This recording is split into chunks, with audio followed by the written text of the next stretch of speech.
رب یسر ولا تعسر وتمم بالخیر وبک نستعین یا فتاح۔ سورۃ البقرہ کی آیت نمبر 40 کے متعلق ہم نے گزشتہ درس قرآن میں جانا کہ اللہ رب العزت ارشاد فرماتا ہے وآمنوا بما انزلت مصدقا لما معکم۔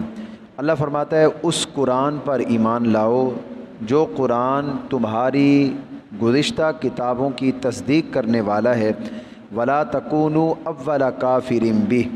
اور اللہ فرماتا ہے کہ تم سب سے پہلے اس قرآن کے منکر نہ بنو۔ یہودیوں سے پہلے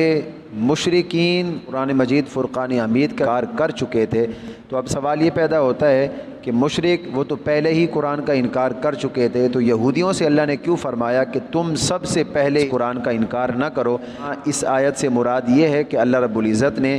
اہل کتاب سے فرمایا کہ اہل کتاب میں سے تم سب سے پہلے قرآن کا انکار نہ کرو، کہ قرآن تورات کی تصدیق کرنے کے لیے آیا ہے، تو چاہیے تھا کہ تم سب سے پہلے قرآن پر ایمان لاتے۔ اس نے تمہاری کتاب کی تصدیق کی ہے، تم سب سے پہلے جو ہے قرآن کا انکار کرنے والوں میں شمار نہ ہو۔ کہ اللہ فرماتا ہے کہ تھوڑی سی قیمت کے بدلے میں میری آیتوں کو فروخت نہ کرو اور مجھ ہی سے ڈرو جو تمہیں کتاب دی ہے، آیات کا علم دیا ہے، تو تم اس علم کو دنیا کے تھوڑے سے مال کے بدلے میں فروخت نہ کرو، کیونکہ یہود و نصارہ نے تورات میں نبی اکرم صلی اللہ تعالی علیہ وسلم کی نبوت کا ذکر تھا، اس ذکر کو چھپا دیا کہ تورات میں یہ نبی اکرم صلی اللہ تعالی علیہ وسلم کی آمد کا بھی ذکر اس میں موجود تھا۔ یہود و نصارہ یہ اپنے پیروکاروں پر اپنی ریاست اور ان سے نذرانے لینے کے لالچ میں آ کر انہوں نے ان تمام باتوں کو جو ہے وہ چھپا دیا۔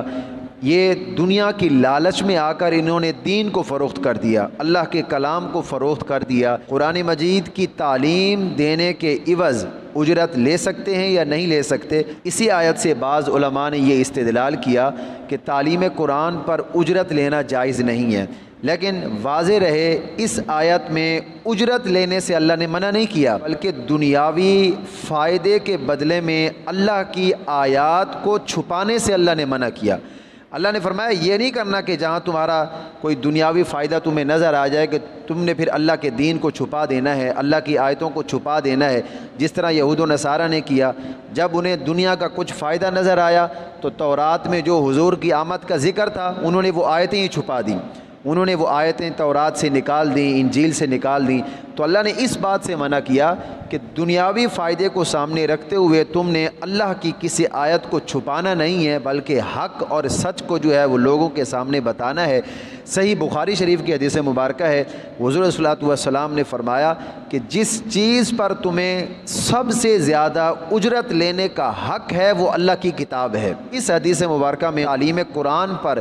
اجرت لینے کی صاف صاف تصریح موجود ہے اور اسی پر اعتماد ہے۔ ہمارے نزدیک تعلیم قرآن، حج، امامت، اذان، دیگر عبادات پر اجرت لینا شرعی طور پر جائز ہے، اور اس کی اصل یہ حدیث مبارکہ ہے۔ حضرت عبداللہ بن عباس رضی اللہ تعالیٰ عنہما فرماتے ہیں نبی اکرم صلی اللہ تعالیٰ علیہ وسلم نے ارشاد فرمایا کہ جن چیزوں پر تم اجرت لیتے ہوئے ان میں اجر کے سب سے زیادہ حقدار ہو وہ اللہ کی کتاب ہے۔ اس مسئلے پر دوسری دلیل بھی سماعت فرمائیں۔ اخیار امت کا یہ تعامل اس مسئلے پر واضح دلیل ہے کہ تعلیم قرآن، امامت و خطابت، دیگر عبادات پر اجرت لینا یہ نہ صرف جائز ہے بلکہ خلفائے راشدین کی سنت مبارکہ بھی ہے۔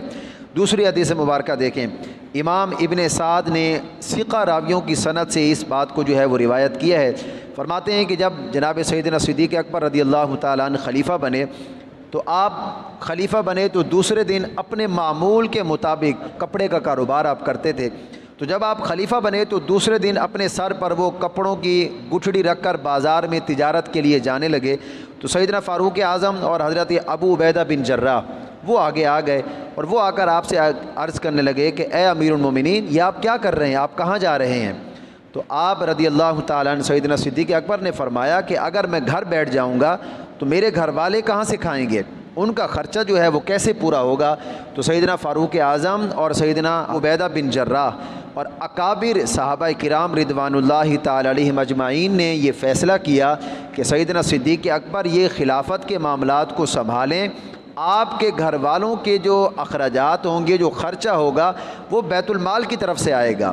تو اس پر یہ واضح دلیل موجود ہے کہ تعلیم قرآن پر اور دیگر عبادات پر اجرت لینا یہ صرف جائز نہیں بلکہ خلفائے راشدین کی سنت مبارکہ ہے۔ یہ منع ہے کہ دنیاوی فائدے کو دیکھ کر اللہ کے احکامات کو چھپا لیا جائے۔ اسی طرح یہ بھی کہا جا سکتا ہے ان دینی فرائض کو ادا کرنے میں عالم دین یا قرآن کی تعلیم دینے والے حضرات جو وقت قرآن کی تعلیم دینے میں، دین پڑھانے میں جو وقت صرف کرتے ہیں تو وہ معاوضہ اس وقت کا لیتے ہیں، تعلیم قرآن کا نہیں لیتے۔ معاوضہ وہ وقت جو صرف کر رہے ہیں، وہ جو ٹائم دے رہے ہیں، اس ٹائم کا معاوضہ لیا جاتا ہے، اس وقت کا معاوضہ لیا جاتا ہے، نہ کہ عبادات کا معاوضہ لیا جاتا ہے یا ان ذمہ داریوں کو ادا کرنے میں جو توانائی ان کی خرچ ہوتی ہے، جو ان کی طاقت خرچ ہوتی ہے، تو اس توانائی کا معاوضہ لیا جاتا ہے۔ علماء، ائمہ حضرات، مؤذنین حضرات، مدرسین حضرات اگر ان عبادات پر اجرت لیں تو کیا ان کو آخرت میں اس کا اجر ملے گا یا نہیں ملے گا؟ اگر ان عبادات پر اجرت لی جا رہی ہے تو آخرت میں انہیں اس کا اجر ملے گا یا نہیں ملے گا؟ اگر علماء کوئی بھی ہو، مدرس ہو، تعلیم قرآن دینے والا ہو، مؤذن ہو، اگر اپنی عبادات کا معاوضہ سمجھ کر لیتے ہیں پھر تو انہیں آخرت میں کوئی اجر نہیں ملے گا، اور اگر وہ یہ سمجھتے ہیں کہ عبادات کا اجر تو صرف اور صرف اللہ نے دینا ہے، یہ محض پابندی وقت، جو وقت کی وہ پابندی کرتے ہیں، جو وہ وقت دیتے ہیں اس وقت کا معاوضہ لیتے ہیں، تو پھر ظاہر عبادات کا صلہ اللہ نے دینا ہے۔ وہ دنیا میں جو اجرت لے رہے ہیں وہ اپنے ٹائم کی اجرت لیتے ہیں۔ عبادات، تعلیم قرآن، قرآن کی تعلیم کا اجر جو ہے وہ صرف اور صرف اللہ دے سکتا ہے اور اللہ ہی نے دینا ہے۔ قرآن خوانی کرتے ہوئے اس کی اجرت لینا یہ بھی اسی مسئلے کے تناظر میں آتا ہے کہ جو بندہ جا کر وہاں وقت دیتا ہے اس وقت کی اجرت اگر لی جائے تو اس میں جو ہے وہ کوئی مذائقہ نہیں ہے۔ طے نہ کیا جائے پہلے سے کہ ہم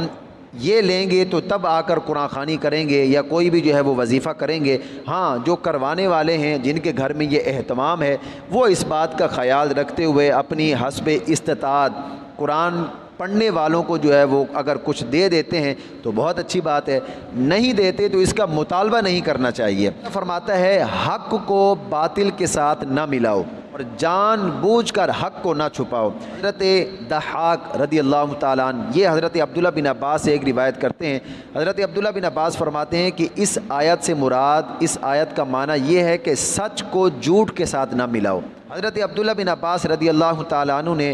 حق کو چھپانے کی تفسیر میں فرمایا کہ یہودیوں نے جناب رسول اکرم صلی اللہ تعالی علیہ وسلم کی نبوت کو چھپایا،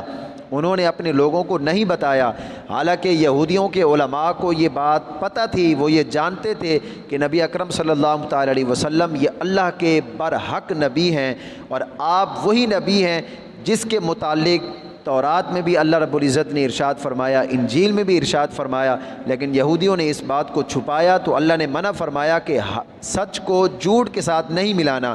اس آیت سے یہ بھی استدلال کیا گیا کہ عالم پر حق کا اظہار کرنا عالم پر واجب ہے، حق کو چھپانا یہ حرام ہے۔ سورہ بقرہ آیت نمبر 159 میں حق کو چھپانے پر لعنت کی گئی۔ حضرت ابو ہریرہ فرماتے ہیں نبی اکرم صلی اللہ تعالی علیہ وسلم نے ارشاد فرمایا کہ جس شخص نے کسی چیز کے علم کے متعلق سوال کیا اور اس نے اس کو چھپایا تو قیامت کے دن حضور نے فرمایا اس کو آگ کی لگام ڈالی جائے گی۔